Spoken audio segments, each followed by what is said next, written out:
మనకి రీసెంట్గా అంబటి రాంబాబు గారు చంద్రబాబు నాయుడు గారిని ఉద్దేశించి కొన్ని కామెంట్స్ అయితే చేయడం జరిగిందనమాట. అయితే దీంట్లో ఫస్ట్ అంబటి రాంబాబు గారు అంటుంది ఏంటంటే, మరి చంద్రబాబు నాయుడు గారు ఏదైతే మరి వైసీపీ ప్రభుత్వంలో అటువైపు అమరావతి అలాగే పోలవరం ఈ రెండు కూడా వైసీపీ ప్రభుత్వంలో ఆగిపోయినాయి, సో పనులు కూడా ముందుకెళ్ళట్లేదు అని చెప్పేసి ఏవైతే కామెంట్ చేశాడో అవన్నీ కూడా అసత్య ప్రచారాలు అని చెప్పేసి ఒక స్టేట్మెంట్ ఇవ్వడం జరిగిందనమాట. అయితే దీంతో పాటు మరి అంబటి రాంబాబు గారు అంటుంది ఏంటంటే, మరి అంతకు ముందు ఏదైతే టీడీపీ ప్రభుత్వం 5 సంవత్సరాలు 2014 నుంచి 19 వరకు ఏదైతే పరిపాలన చేసిందో అప్పుడు సోమవారాన్ని మరి పోలవరం వారం అని చెప్పేసి అనేవాళ్ళు. అప్పుడు కేవలం కమిషన్లు కొట్టేయడానికి మాత్రమే ఆయన పోలవరాన్ని సందర్శించేవాడు.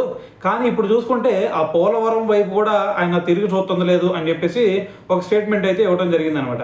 సో దాంతోపాటు ఇంకోటి ఏంటంటే, అసలు మీరు ఇప్పటి వరకు ఏం చేశారని ఈ 14 నెలల్లో చూస్తుంటే దాదాపు 2 లక్షల కోట్ల వరకు మీరు అప్పులు చేశారు. మరి ఆ 2 లక్షల కోట్ల అప్పులతో మరి మీరు ఏం చేశారు అని చెప్పి మరి అంబటి రాంబాబు గారు అయితే దీని గురించి మాట్లాడటం జరిగిందనమాట.